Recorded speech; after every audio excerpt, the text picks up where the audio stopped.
जी हाँ, नमस्कार, शुभ संध्या। स्वागत है आप सभी का संस्कृत बाय सागर सर इस यूट्यूब चैनल पर।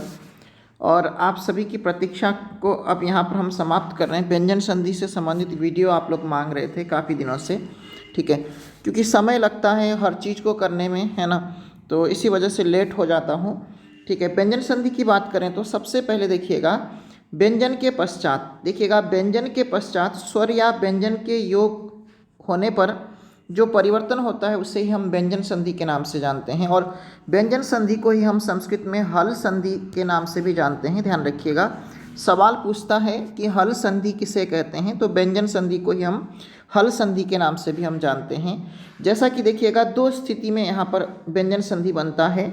व्यंजन के बाद स्वर होने पर देखिएगा, यहाँ पर उदाहरण है, जैसे जगत है तो यहाँ व्यंजन है, और यहाँ वाक है, वाक में व्यंजन है, और पीछे आ और ई यहाँ पर क्या है, स्वर हैं। तो कहा कि व्यंजन के बाद स्वर आने पर जो परिवर्तन होता है इसको आप व्यंजन संधि कहते हैं। इसी प्रकार से व्यंजन के बाद व्यंजन, त यहाँ पर व्यंजन है और चा यहाँ पर व्यंजन है, त और ट यहाँ पर दोनों व्यंजन हैं।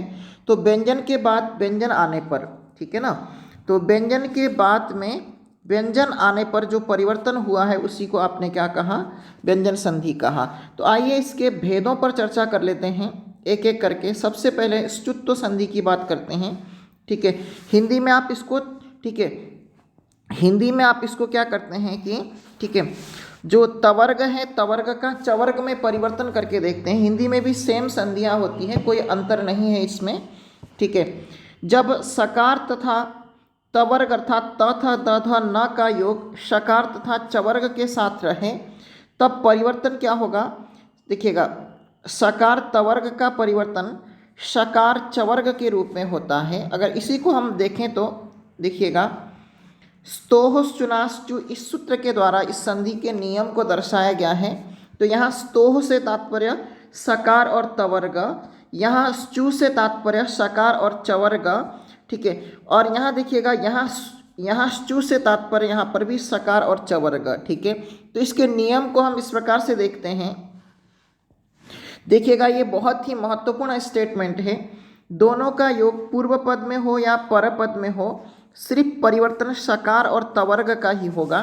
ध्यान रखिएगा कि जैसे आप स्वर संधि में पूर्व वाले वर्ण का ही कई बार परिवर्तन करते हैं, ठीक है, यहाँ पर जो सकार तवर्ग जहाँ पर होगा उसी का परिवर्तन सकार चवर्ग में होगा। नियम को देखिएगा, सकार तवर्ग का, ठीक है, सकार तवर्ग के साथ शकार और चवर्ग का योग रहे तो परिवर्तन सकार तवर्ग का शकार चवर्ग के रूप में होता है। जैसे देखिएगा, वर्ण परिवर्तन कैसे होता है इसको भी हमने यहाँ पर दिखा है।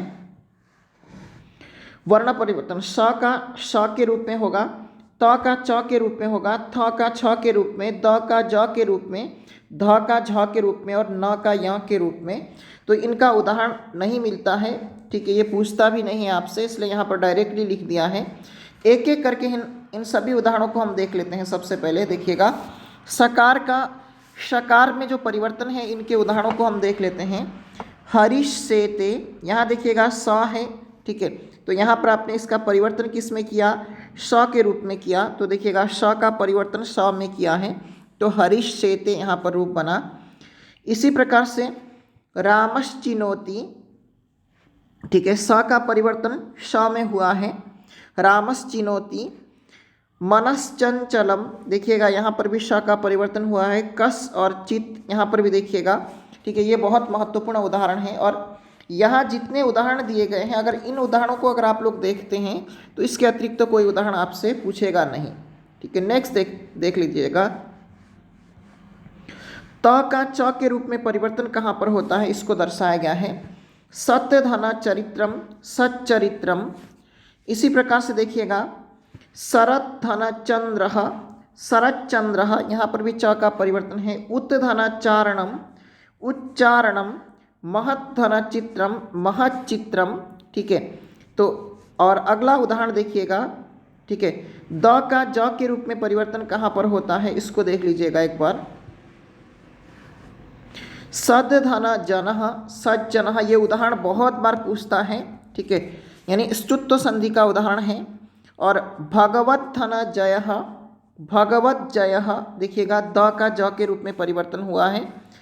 जगत धन जननी, तो यहाँ पर भी द का ज के रूप में हुआ है। सुहृद धन जगाम, सुहृद जगाम, यहाँ पर भी देखिएगा, ठीक है। तो ये काफ़ी सारे उदाहरण हैं। इसी प्रकार से देखिएगा अगला उदाहरण को हम देख लेते हैं। न का य के रूप में परिवर्तन कहाँ पर हुआ है, ये मोस्ट इंपॉर्टेंट उदाहरण है, विद्वान जयति, मोस्ट इंपॉर्टेंट उदाहरण, ध्यान रखिएगा इसको, ठीक है। न का य के रूप में हुआ है, देखिएगा यहाँ पर। इसी प्रकार से याचना, ये थोड़ा सा बड़े लेवल के लिए बहुत महत्वपूर्ण है। अगर टीजीटी पीजीटी की तैयारी आप लोग कर रहे हैं तो उसके लिए बहुत महत्वपूर्ण है। याच धना ना, तो यहाँ पर देखिएगा य के रूप में परिवर्तन हुआ है न का बाद में होने पर। राजधन नह, राज्ञ, यहाँ पर भी न का य के रूप में परिवर्तन हुआ है, ध्यान रखिएगा। यज धन नह, तो देखिएगा यज्ञ, न का परपद में होने पर भी यहाँ पर परिवर्तन हुआ है। तो ये तो था आपका यहाँ पर स्तुत्व संधि, ठीक है। अब आगे बढ़ते हैं स्तुत्व संधि की तरफ, ध्यान रखिएगा, ठीक है। स्तुत्व संधि की बात करें तो कहा कि जब सकार तवर्ग का योग शकार टवर्ग के साथ होता है, ठीक है। शकार और टवर्ग के साथ, ध्यान रखिएगा यहाँ पर शकार होना चाहिए था, ये गड़बड़ हो गया है। शकार का शकार में, तवर्ग का टवर्ग के रूप में परिवर्तन होता है, इसको ध्यान रखिएगा। ये जो श है ये मूर्धन्य शकार है, ध्यान रखिएगा इसको, ठीक है। ये गड़बड़ हुआ है। इस संधि के नियम को स्टुनाष्टु इस सूत्र के द्वारा हम दर्शाते हैं। सकार तवर्ग के साथ शकार टवर्ग का योग कहीं पर भी रहे, परिवर्तन सिर्फ सकार और तवर्ग का ही होगा, ठीक है। इसके नियम को हम इस प्रकार से समझ सकते हैं, देखिएगा, ठीक है।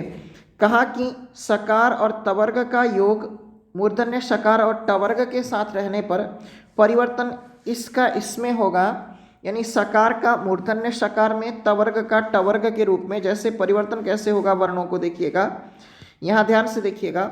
श का मूर्धन्य शकार में, त का ट के रूप में, थ का ठ के रूप में, द का ड के रूप में, ध का ढ के रूप में और न का ण के रूप में परिवर्तन होता है। और इसके उदाहरणों की तरफ बढ़ते हैं क्रमशः, देखिएगा यहाँ पर।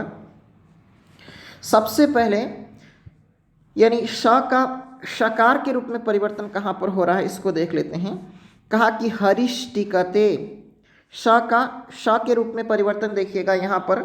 हरिष्टिकते, रामष्ठ और पेश धन टा, पेष्टा, धनुष धन टंकार, धनुष टंकार, ये उदाहरण बहुत पूछा जाता है हिंदी वगैरह में भी, ठीक है। स्तुत्व संधि है।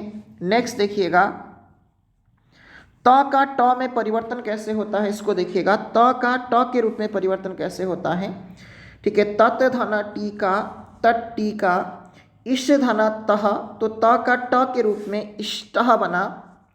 इसी प्रकार से आकृष्ट धन टह, आकृष्टः बनेगा। दुष् धन टह, दुष्टः। बृहत धन टीका, बृहत टीका। इन उदाहरणों में आप देख पा रहे होंगे त का ट के रूप में परिवर्तन हुआ है। द का ड के रूप में कहाँ परिवर्तन हो रहा है, इसको देख लेते हैं। तद धन डमरन, ठीक है। तो यहाँ तद डमरन। उद धन देखिएगा डयनम, उड्डयनम, मोस्ट इंपोर्टेंट उदाहरण, ठीक है। और शरद धन डम्बरः, शरद डम्बरः। स्यात् धन ढक्का, स्यात् ढक्का, ठीक है। ये उदाहरण बहुत मोस्ट इंपोर्टेंट हैं, ध्यान रखिएगा। और न का ण के रूप में परिवर्तन कहाँ पर हो रहा है, इसको देख लेते हैं। षड धन नाम, षण नाम, देखिएगा यहाँ न का ण के रूप में परिवर्तन हुआ है, फिर किसी अन्य कार्य होकर के ड को फिर से ण होता है, तो षण्णाम रूप बनता है, ध्यान रखिएगा। और षड धन नवति, तो यहाँ देखिएगा न का ण के रूप में परिवर्तन हुआ है, फिर से यहाँ किसी सूत्र के कारण से ये ड को भी ण के रूप में परिवर्तन होता है। ये व्याकरणिक प्रक्रिया में षण्णवति बनता है। और षण्णवति शब्द इसलिए भी महत्वपूर्ण है, संख्या के परिप्रेक्ष्य में भी ये 96 का बोध कराता है, ध्यान रखिएगा। षड धन नगर्यः, षण नगर्यः बनेगा। यहाँ पर भी सेम न का ण हुआ और फिर से ड का ण बाद में किसी सूत्र के द्वारा होता है, ठीक है। चक्रिंढौकसे, चक्रिंढौकसे, ये भी बहुत महत्वपूर्ण उदाहरण है, ध्यान रखिएगा इस सूत्र का। कृष्धन नह, कृष्णः बना, ठीक है। तो इन सभी उदाहरणों में आपने देखा कि ष्टुत्व संधि है।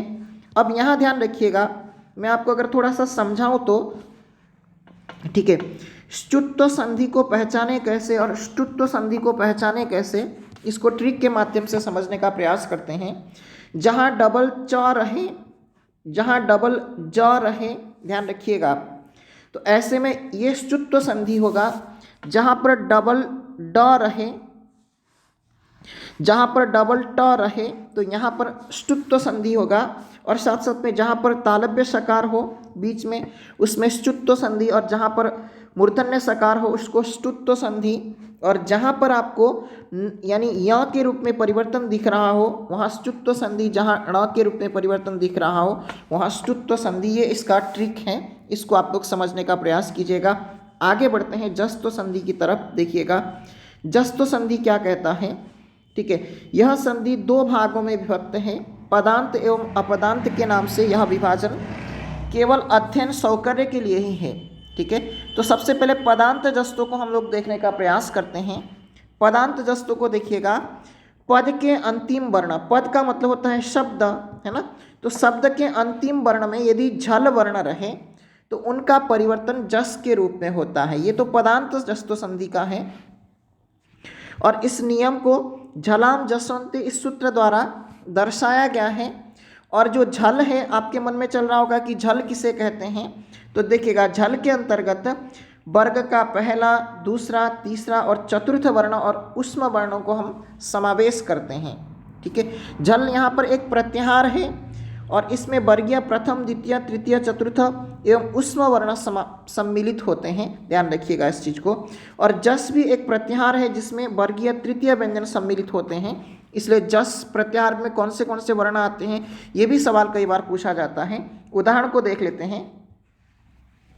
देखिएगा चित्त धन आनंद चिदानंद, देखिएगा इसमें सिंपल आप यूँ समझ लीजिएगा कि वर्ग का तीसरा अक्षर हो जाएगा, थर्ड अक्षर, त को द हो जाएगा, चिदानंद, देखिएगा चिदानंद। इसी प्रकार से वाक धन देवता, वाक देवता, क का ग के रूप में परिवर्तन हुआ है, वाक देवता, है ना। और अच का देखिएगा, च का यहाँ पर आपने ज के रूप में परिवर्तन किया, अज वर्ण, ठीक है। तो यहाँ च का ज के रूप में परिवर्तन हुआ, सुप अंत, है ना, तो सुबंत बनेगा यहाँ पर। देखिएगा षट दर्शनम, षड दर्शनम, ट का ड के रूप में परिवर्तन हुआ है। तो यहाँ पर आपने देखा कि ये सभी शब्दों के अंत में यहाँ पर झल वर्ण है, तो इसको आपने जस किया, ठीक है। तो इसलिए इसको पदांत जस्तो कहा। अब आगे देखते हैं हम लोग, अब ठीक है, अन्य उदाहरणों को देखिएगा। महत् धन यशः, महत् यशः, सम्यक धन उक्तम, सम्यक उक्तम, तत् धन यथा, तद्यथा। ये उदाहरण बहुत महत्वपूर्ण है।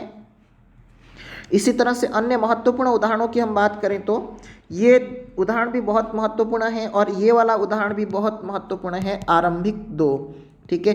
नेक्स्ट देखिएगा, अब हम बात करते हैं अपदांत जस्तों की। देखिएगा अपदांत जस्तों में झल अर्थात वर्ग का पहला, दूसरा, तीसरा और चतुर्थ और उष्मा, इसके बाद में झस प्रत्याहार रहे, ठीक है। तो झस प्रत्याहार रहे, ध्यान रखिएगा, वर्गीय तृतीय और चतुर्थ वर्ण को हम झस प्रत्याहार में समावेश करते हैं, ठीक है। और झल के स्थान पर जस होता है। ऐसे में देखिएगा, इसको अगर हम सरलता से समझ लें तो यहाँ पर दिखाया गया है डायग्राम के माध्यम से, क्योंकि जहाँ कठिनाई हो रही हो आप लोगों को वहाँ डायग्राम से समझाने का प्रयास कर रहा हूँ, ठीक है। जैसे देखिएगा, तो इस नियम को झलाम जस झसी इस सूत्र के द्वारा दर्शाया गया है, और उससे पहले पदांत जस्तों को झलाम जसोंते इस नियम के द्वारा दर्शाया जाता है, ध्यान रखिएगा। देखिएगा झल के बाद में झस प्रत्याहार है। झस के अंतर्गत देखिएगा, झल के अंतर्गत वर्ग का पहला, दूसरा, तीसरा और चौथा एवं उष्म वर्ण शामिल होते हैं। और देखिएगा झस के अंतर्गत यहाँ पर तीसरा और चौथा वर्ण शामिल होते हैं, ठीक है। तो ऐसे में, ठीक है, ध्यान रखिएगा, ठीक। तो और ऐसे में हम तृतीय वर्ण को यहाँ पर परिवर्तन करते हैं। जैसे देखिएगा, अब ये जो शब्द है लब्धः, ध्यान से देखिएगा, लभ है और यहाँ पर घ है, सर ये ठीक है, ये धा है। ठीक है, तो यहाँ भ को ब के रूप में आदेश हुआ है और ये इसमें त प्रत्यय है, ध्यान रखिएगा, ये प्रत्यय की दृष्टि से भी बहुत महत्वपूर्ण है। इसी प्रकार से दग्धः, ध्यान से देखिएगा, ये घ नहीं है, ध है, ध्यान रखिए। ठीक है, और ठीक है, तो यहाँ पर भी घ को ग आदेश हुआ है। बुध और धी, यहाँ पर ध को द हुआ है। क्रुद्ध, क्रुद्ध और ध है, ध को द, यहाँ पर तीसरा वर्ण हुआ है। ठीक है, और वृद्ध और धी, वृद्धि। आरभ और थम, आरब्धम। शुभ और था, शुभ था। और दोघ और था, दोघ था, इत्यादि हुए हैं। देखिएगा, कहा कि इसको थोड़ा सा यहाँ पर समझ लेंगे। वर्ण परिवर्तन स्थान, प्रयत्न आदि के साम्य के आधार पर किया जाता है, तो उसी वर्ग का तीसरा वर्ण यहाँ पर आदेश होंगे, चाहे वो पदांत हो चाहे अपदांत हो, दोनों में। और इसका ट्रिक ये है कि इस संधि को पहचानने के लिए जहाँ पर वर्ग का थर्ड वर्ण आपको दिखाई पड़े तो वहाँ समझ लेना कि जस्तो संधि है। ठीक है, शायद आपके विभाग में पदांत और अपदांत नहीं पूछेगा, फिर भी मतलब। और अगला जो संधि है चर्तो संधि है, इसको देख लेते हैं। ठीक है, चर्तो संधि को देख लेते हैं। झल वर्णों के बाद में खर वर्ण रहे तो झल वर्णों को चर आदेश होते हैं। ठीक है, इसका नियम है। तो कहने का तात्पर्य यह है कि झल आपको पता चल गया कि वर्ग का पहला, दूसरा, तीसरा, चौथा प्लस पुष्म व्यंजन है ना। खर का मतलब होता है वर्ग का पहला और दूसरा।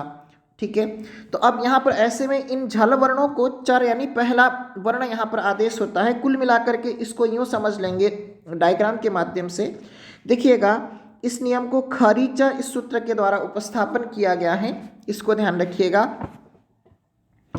झल के बाद में खर रहे, ठीक है, तो और इनके स्थान पर, इस झल के स्थान पर चर होगा, सिंपल सी बात ये है। और देखिएगा झल क्या है, इसको सबसे पहले समझ लेते हैं।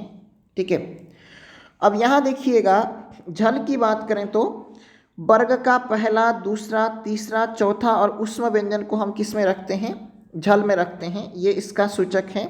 और खर के अंतर्गत देखिएगा वर्ग का पहला, दूसरा और स इन वर्णों को रखते हैं। और चर के अंतर्गत देखिएगा वर्ग का पहला अक्षर आता है, सिंपल सी बात ये है।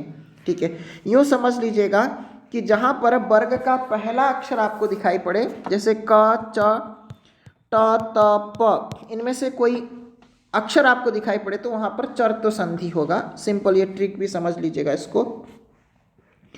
दिग धन पालः, दिक्पालः। तज धन शिवः, तच् शिवः। परिव्राट संगः, परिव्राट संगः। उद धन पतति, उत्पतति। और अनुष्टुप और छंदः, अनुष्टुप छंदः यहाँ पर बनेगा। तो यहाँ ध्यान रखिएगा, ये दोनों उदाहरण बहुत महत्वपूर्ण हैं, ये और ये। ठीक है, ये दोनों उदाहरण बहुत महत्वपूर्ण हैं। उत्पतति और दिक्पालः यहाँ पर चर्तो संधि है, इसको क्लियर कर लीजिएगा। और अन्य उदाहरणों को देखें तो ये दोनों उदाहरण बहुत महत्वपूर्ण हैं। विपत कालः और सत्कारः, मोस्ट इंपोर्टेंट उदाहरण चर्तो संधि के। ये चार उदाहरणों को आपको जरूर याद में रखना चाहिए, ध्यान रखिएगा। और ट्रिक क्या है इसका, ट्रिक ये है कि जहाँ पर वर्ग का पहला अक्षर क, च, ट, त, प ये दिखाई पड़े, जैसे देखिएगा यहाँ पर क्या है, त है, यहाँ त है, यहाँ क है, यहाँ पर क है। ठीक है, तो ऐसे जो वर्ग के पहले अक्षर कहीं पर भी आपको दिखाई पड़े तो वहाँ पर समझ लीजिएगा कि चर्तो संधि है। और अगले संधि पर चलते हैं और इस नियम को थोड़ा सा और देख लेते हैं।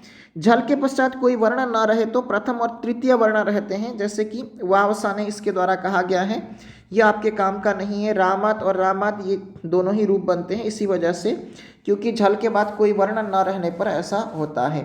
ठीक है, नेक्स्ट देखिएगा, अनुस्वार संधि की बात करते हैं तो बहुत आसान संधि है और ये भी बहुत महत्वपूर्ण संधि है। ठीक है, यानी शब्द के अंत में स्थित मकार के बाद में कोई हल अर्थात व्यंजन वर्ण रहे तब मकार का अनुस्वार के रूप में परिवर्तन होता है। जैसे कि मोनुस्वार इसका सूत्र है। पदांत म के बाद में व्यंजन वर्ण रहे तभी अनुस्वार होगा, स्वर रहने पर नहीं होगा। ध्यान रखिएगा, इधर स्वर रहेगा तो नहीं होगा, चेंज नहीं होगा। जैसे कि हरिम धन वंदे, म है, ठीक है। म का यहाँ पर पीछे क्या है, व्यंजन वर्ण है, तो इसलिए पदांत म का, ठीक है, ठीक ध्यान रखिएगा, पदांत म का यहाँ पर आपने क्या किया और पीछे व यहाँ पर व्यंजन है और यहाँ पदांत म है, इसलिए हरिम बंदे, तो इस म को आपने क्या किया, अनुस्वार कर दिया ये, ठीक है, हरिम बंदे। इसी प्रकार से धर्मम चर और कार्यम कुरु, गीतम शृणु, पाठम पठ, सत्यम वद इत्यादि उदाहरण आपको ध्यान रखिएगा। विद्यालयम गच्छ इत्यादि उदाहरण, ये बहुत फेमस उदाहरण है। अब अगला है लत्व संधि। लत्व संधि की बात करें तो यदि तवर्ग के बाद में ल वर्ण रहे तो तवर्ग का ल के रूप में आदेश करते हैं हम लोग। ध्यातव्य यह है कि न आने पर अनुनासिक आदेश होता है। न आने पर यदि तवर्ग का अंतिम अक्षर न रहे, न के बाद में ल रहे, तो ऐसे में हम क्या करते हैं, इस देखिएगा, इस न के स्थान पर आदेश तो ल ही होता है, लेकिन यहाँ पर अनुनासिक ल होता है इसके साथ में, ध्यान रखिएगा, अनुनासिक ल आदेश होता है। उदाहरण के द्वारा समझ लेते हैं, ठीक है। तवर्ग के बाद में, तवर्ग में त थ द ध न आते हैं और ल रहे तो इसके स्थान पर ल होता है।